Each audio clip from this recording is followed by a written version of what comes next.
Oke, assalamualaikum warahmatullahi wabarakatuh. Baik, pada video kali ini kita akan membahas tentang penggunaan conditional if dan fungsi VLOOKUP dan HLOOKUP ya, dan beberapa rumus juga seperti nanti kita akan menentukan nilai rata-rata, nilai maksimal dan nilai minimal, juga jumlah data. Dah pada video kali ini jadi ada data kasus ya, contoh kasus untuk nilai ujian siswa gitu. Jadi pada kasus ini teman-teman, jadi di sini nih kita udah punya ketentuan nilai sendiri bahwa siswa akan mendapatkan nilai 80 dengan kategori A itu, siswa itu akan mendapatkan nilai A jika nilainya itu di atas 80 gitu ya. Kemudian siswa akan mendapatkan predikat B jika nilainya itu di atas 73, siswa akan mendapatkan nilai C jika nilainya di atas 65, siswa akan mendapatkan nilai D jika nilainya itu kurang dari atau sama dengan 65 gitu. Terus kita juga menentukan keterangan yang akan kita berikan untuk A itu apa, B itu apa, C itu apa, dan D itu apa gitu. Nah, untuk di sini kategorinya itu ada amat baik, baik, cukup, dan kurang. Nah, ini saya bedakan ada vertikal dan ada horizontal ya. Jadi penerapan pada rumus seperti apa jika ada kasus yang seperti ini. Nah, di sini sudah ada 7 data nilai siswa, teman-teman. Sekarang kita akan menentukan range-nya nilainya macam-macam, ada 70, 80, dan seterusnya ya. Sekarang kita akan menentukan, nah 70 ini keterangan nilainya apa sih? Gitu kan. Apakah dia A, B, C, atau D? Gitu kan. Kalau misalkan sebenarnya kita bisa nerka sendiri ya, 70 itu masuk kategori C gitu ya. Karena kategori B itu harus lebih besar daripada 73. Nah, bagaimana kalau penerapannya dalam rumus gitu. Sekarang kita akan menggunakan fungsi if, teman-teman ya. Jadi kita biasa kalau di Excel ya sama dengan if, kemudian buka kurung, teman-teman. Nah, di sini di bagian sini nih ada logical test, teman-teman. Logical test itu adalah sel mana yang aktif ya, yang akan kita gunakan, yang akan kita pilih gitu kan. Jadi karena patokan kita adalah nilai 70 ini, jadi ini yang kita klik. Jadi jika nilainya nilainya ini 70 lebih dari sama dengan lebih dari 80, makanya itu ditandai dengan koma. Value ini ada value if true, teman-teman. Jadi kita kasih string dulu tanda petik 2 ya.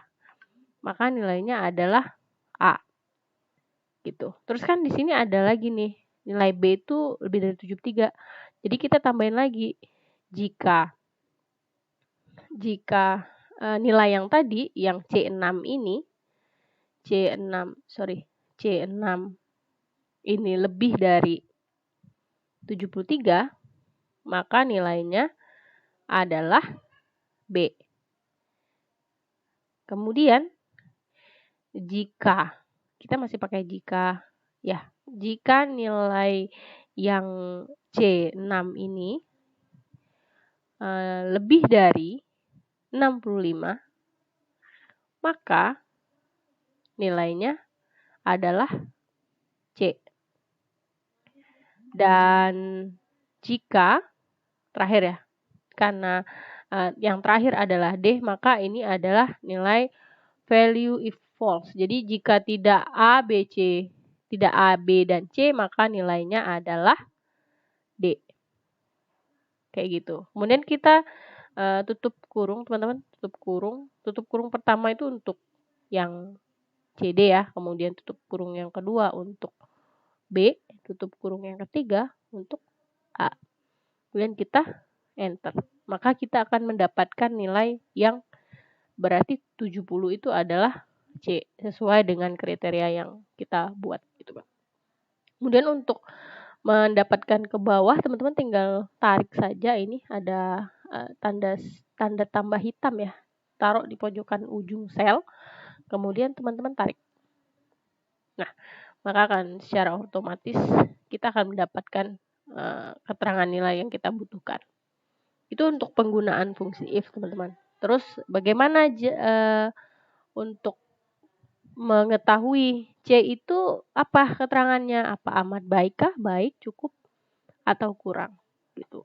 Nah, untuk penggunaan VLOOKUP, teman-teman. VLOOKUP itu singkatan, V-nya itu singkatan dari vertikal, teman-teman. Jadi kita akan gunakan yang ini, tabel yang ini untuk menerapkannya. Ada dua cara, teman-teman, yang bisa teman-teman gunakan ketika menerapkan formula VLOOKUP ya. Pertama bisa pakai rumus atau mau pakai yang di sini nih, ada formula, kemudian lookup reference-nya teman-teman pilih VLOOKUP.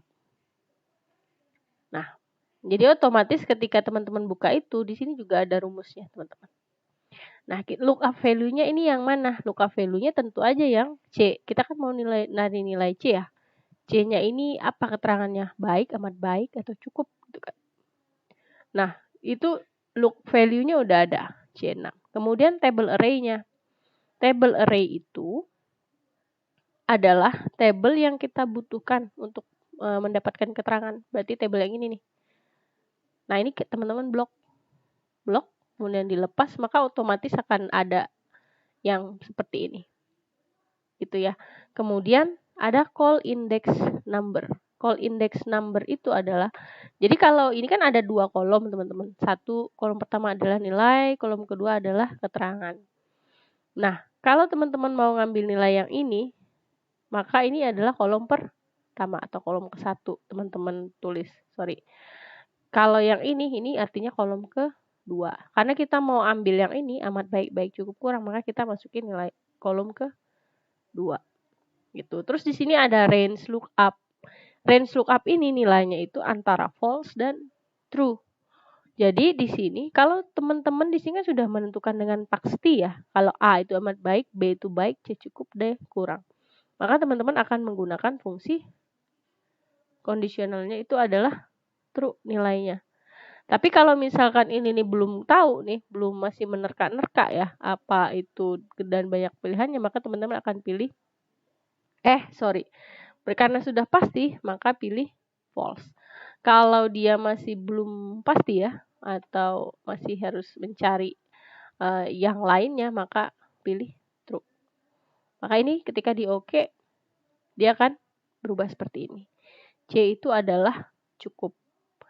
Nah, kemudian kalau misalkan ditarik, nah, teman-teman lihat, di sini ada NA kan keterangannya. Kenapa ini NA?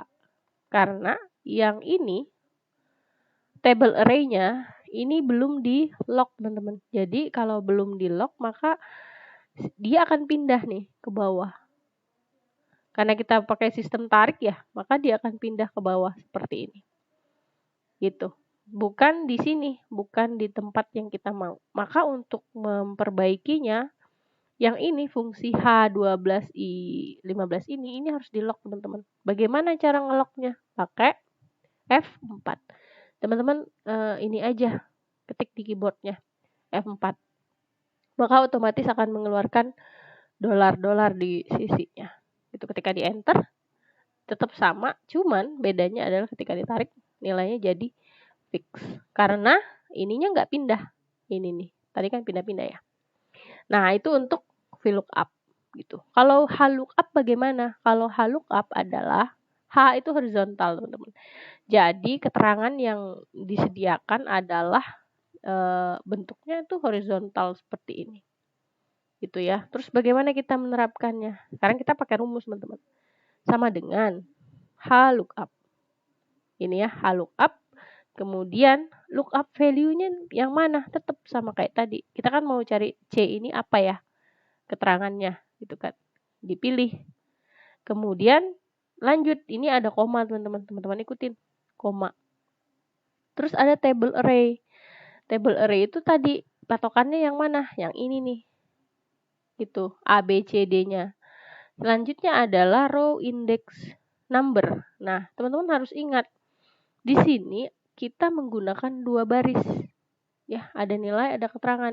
Nilai ini baris pertama, keterangan itu baris kedua. Karena kita mau pakai yang baris kedua ini, maka di sini pakai angka 2. Kemudian range lookup-nya apa? Ada approximate match sama exact match. Karena kita sudah punya nilai pasti, A itu amat baik dan seterusnya, maka kita pilih yang false. Gitu ya. Tinggal ditutup kurung. Kalau mau di lock ya, kita jangan lupa ngelock ya teman-teman ya. Karena kalau nggak di lock sama kayak tadi kasusnya. Jadi ini harus di F4 kan. Gitu. Kemudian di enter, maka hasilnya akan seperti ini. Hasilnya tidak akan jauh berbeda ya, karena keterangannya juga akan sama gitu, kecuali ini teman-teman kasih beda gitu kan. A-nya apa, misalkan istimewa. Tapi kan ini kita bikin sama ya. Kayak gitu teman-teman untuk penggunaan VLOOKUP dan HLOOKUP.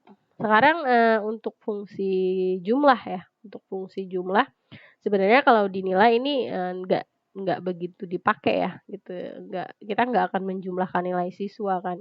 Cuman untuk teman-teman ketahui bahwa fungsi jumlah itu ini biasa dipakai untuk matematik penjumlahan lah, untuk menotalkan seluruhnya. Pakai sum teman-teman. Sum kemudian diblok nilainya ini. Gitu ya. Nilainya diblok kemudian di enter. Total nilainya adalah 457. Teman-teman. Kemudian ada nilai rata-rata. Nilai rata-rata itu rumusnya adalah average. Ya, ini pakai sum. Sum. Ini pakai average ya. Average. Yang ini pakai max. Kemudian kalau minimal dia pakai min. Kalau untuk menghitung jumlah data yang ada yang akan kita pakai itu, kita pakai count. Gitu. Jadi kalau mau menentukan rata-rata nilai ini, semuanya itu kira-kira berapa ya rata-ratanya? Teman-teman pakai rumus sama dengan average. Average berapa? Di blok. Ya, kemudian di enter. Maka dapatlah rata-rata hasilnya. Kemudian kalau mau melihat nilai nilai berapa sih yang paling tinggi, maka pakai fungsi maksimum. Kemudian di enter. Maka nilai tertingginya adalah 90. Kemudian nilai terendahnya ada berapa nilai terendah? Pakai fungsi min. Kemudian buka kurung jangan lupa ya. Terus di blok dan enter. Nilai minimalnya adalah 20. Nah, sekarang count. Count itu adalah jumlah baris yang kita punya nih. Ada berapa gitu kan. Pakai fungsi count. Count. Nah, ini tinggal di blok aja. Jadi data yang kita punya ada 7 baris. Segitu aja teman-teman untuk penggunaan if, kemudian fungsi agregasi ya, sum max, sum average, min, dan count. Juga untuk penggunaan fungsi VLOOKUP dan HLOOKUP. Sampai jumpa lagi di video selanjutnya.